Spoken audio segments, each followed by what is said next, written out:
So my name is the Primetime Nino. I'm an artist out of Daytona Beach, Florida. Been working on music for quite a while now, and I'm just starting to kind of break ground into some of y'all's social media platforms and stuff. Some of y'all are starting to hear about me.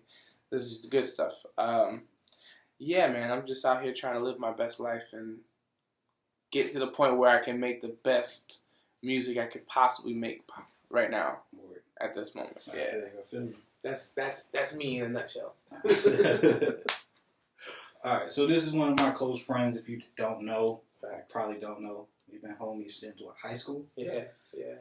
So, and I got a question for you that I've never really sat down and asked you before. Okay. So, what made you first want to start rapping or pick up a mic?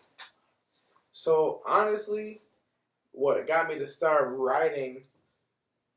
So in high school, as you know, we had this little TV show that we made in the this academy in our school was a media communications academy. So what we did was we would get all the students that were trying to train to make videos, and it was really training people for working for TV and film. Mm-hmm.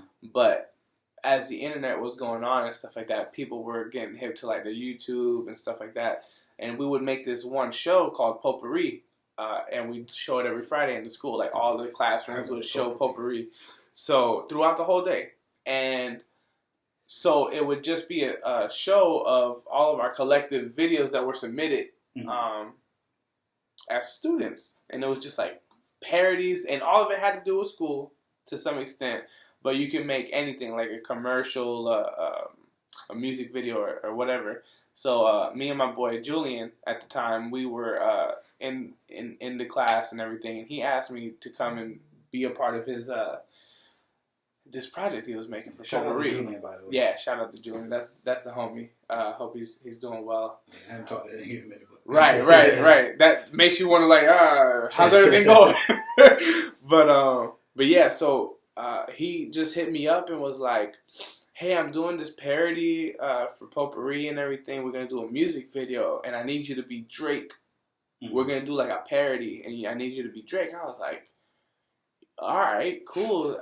That's different, And so what we were doing, we were just making a parody song. Mm-hmm. And he was like, I want you to do Drake's verse, but I want you to change the words and just what you would make it. So I was writing a verse. That was the first time. Before you knew it, you were technically writing a verse. Right. I was writing a verse, technically, for this project. And I was like, oh, this is kind of cool. And then, I got some, good feedback from it from school after everybody saw it. And they was like, man, they gonna do big stuff. Some in some region of the film, music, whatever they're doing, they're gonna do big stuff. Mm-hmm. And as time progressed, music's always been a part of my life, but rapping and all that stuff came literally right after senior year, freshman year of college type stuff. And really it was just for fun. It wasn't the reason I was writing was just because I had so much fun doing it in high school just to do a parody. And then I was like, this is kind of cool. And then I started incorporating my own stories and stuff like that. I started making my own songs. And it gradually progressed. It was pretty cool. To be honest, I was never caught up on I was never the kid with a notepad or nothing like that. Constantly writing and shit. Yeah, that. You get that story about most rappers that's I was on the subway and I had my notepad and my composition. Pull out a stack of composition. Yeah, this is when I was 14 and it's a box of composition books, and it's I never had that. I was never a huge writer like that. I would I would do normal journal writing and stuff like that, but never lyrics. So that, I guess that experience of making that parody kind of brought that out of me and at least showed me that, it's something that showed me all right, bet this is something that you could even, take seriously and not just do as a parody. It was pretty cool experience. Okay, so I've been with you since about 2012. Yeah. Right? Yeah. 6 years going on 7. Yeah. So I know the personal struggles that you faced as regarding to the recording process and everything. So let the people know some of the struggles that you face as an upcoming artist. Trying to get a name in your streets, trying to get performances, trying to get paid, trying to get new equipment in there, trying to make ends meet off of rapping. Well, I think like most of my road bumps in music, I will say it's kind of like self-inflicted in a way, because when you're an artist and you don't really know much, you're just kind of like trying to grasp any type of information, any type of knowledge that you can about what you're doing or what you want to do at that time. So I think more so for me, I wanted to do everything in-house myself. I didn't want to go to another studio. I didn't have the money to go to another studio and record. I had to figure out how to do that on my own. So, which a lot of people are doing nowadays. I don't want anybody to think like my story is special or anything. Like, plenty of people are out here doing that. Plenty of people are out here buying their own microphones, their own speakers, and learning the art of at least recording themselves and getting a rough mix of their own stuff. But for me, I was like legit all in, and I've been all in my entire time doing this. And working with me, I don't really work with anybody else. I don't bring a lot of people in to work on stuff. And you don't really outsource to people to get shit done. Yeah. Like for me, I've always tried to learn as much, whether it comes down to the like filming a music video. You know what I'm saying? Like I've even tried to go that deep in my learnings. I went to college for all this stuff. So I think the struggles come from being so self-dependent on yourself. That was a weird way to say that. Yeah. Self-dependent on yourself. That, dependent on yourself is a better way to put it. But like, that can sometimes be a downfall because of you're having to go through all these obstacles yourself. You don't have anybody there to help, or let's say you run into a bump in the road recording, you don't really have anybody to be like, all right. Like literally, Google is your best friend. Yeah. YouTube is your best friend at that point. So, like I think that was a big part of it.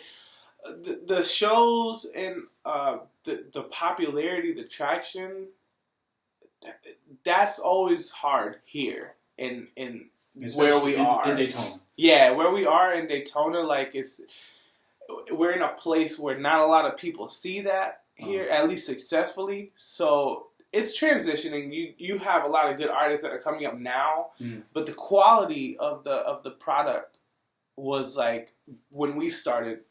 You could tell by the quality in other artists in our city and other cities locally wasn't up to par. But now everybody's kind of like, because of the internet, because of other sources, they're able to like step up the quality. Yeah, so like the quality of the music's different, so people are looking at us differently now. They're like, oh, this is actually a real thing. They're actually making real music. This is actually something we can hear on the radio. So that changes the dynamic a little bit, but there are always a lot of hurdles when it comes to like doing this shit yourself. Absolutely. And to just speak about Daytona, they are really, I don't want to say it's really small, but it's a small little city. Relatively, yeah. Absolutely. It's a relatively small city on the east coast of Florida, central Florida. So you can imagine the hip-hop scene isn't like too huge. Just growing, but not too big. We just got, DK and 300 Rez out of Daytona. So shouts out to them. They're doing their thing. It's good to see niggas out of Daytona making bread. Absolutely. Doing what they gotta do. You got guys like Crown. Crown too. The Kid, Big Ty. Like that's really what makes me so happy about like the scene now as opposed to when we started. Is just like back then there weren't a lot of names that you could like bring up in conversation of artists that were here. We would always talk about Orlando, we would talk about Tampa, we would talk about Miami and all this stuff, but like Daytona is such a small city, and now it's very hot, there's so many like little things about Daytona that kind of make it what it is, that make it difficult for hip hop to thrive here, at least mainstream hip hop. I'll say that because there is definitely a place for the underground hip hop here, especially like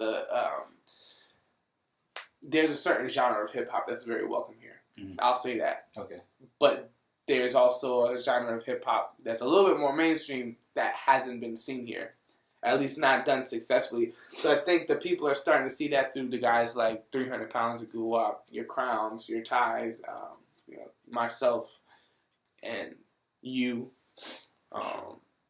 Okay. Yeah. So yeah, it's a very good answer. I fuck with that. So, as a rapper, I know there's different aspects to it. Mm-hmm. From the writing, to recording, to fucking mixing, mastering, right, to just how it sounds in your ears, because it hits differently, at least to me. Right. Quality music hits different. So my question is, what's your favorite aspect of it? Of like the making process? The making process, being a rapper in general, whatever. Honestly, my favorite aspect is like, as much as I love the in studio listening, mixing, and mastering, and editing, and all that stuff by myself, or with a very small, select few of people, honestly, performing That's the best is aspect. probably, just based on how it makes you feel. Yeah, I can agree with that. Like, I've seen performances where niggas aren't even rapping the lyrics. The crowd is doing all the rap. Exactly. They're bouncing up and down. Like, you feel the stage rocking shit like that. Exactly. So, yeah, I can get that. It just brings a different, it brings a different, like, environment to the music. Because, like, yeah, it's cool to listen to in your headphones or in your car or on your phone. It's cool to listen to the music that way, but the music, when you hear it live, you know what I'm saying? It's a whole different other aspect, and that's getting that stuff together is a lot of fun. Okay, so I have a follow-up question regarding performing. So, like most performers now, they perform with the audio, the vocals or whatever, in the background. Do you prefer rapping without the vocals, like a live band, live instrumentation, or do you just have a DJ with the beat playing, or let the vocals play in there and you're rapping along with it? Like, how do you do it? So we, my camp and I kind of like, we discussed this a lot as far as venue picking or environment picking. So like certain shows are outside, certain shows are in small stages, no stages. So it really kind of depends on the environment of what that show is going to be in, because I don't want to limit myself to doing just a specific type of show. Yeah. But my preferred way of performing would be live band, DJ playing the track in the background without my vocals. I obviously like having like my background vocals and my ad libs on there, just because you can't be 15 people at the same time. Yeah. But I love the live band being incorporated, just because that miking up drums and miking up a guitar and miking up like all those live sounds, and then not only that, but you get to add another bunch of layers to this song that you've already created that's already dope. But now you get to make a whole nother version of that song on stage. Yeah. All right. So I got two more questions about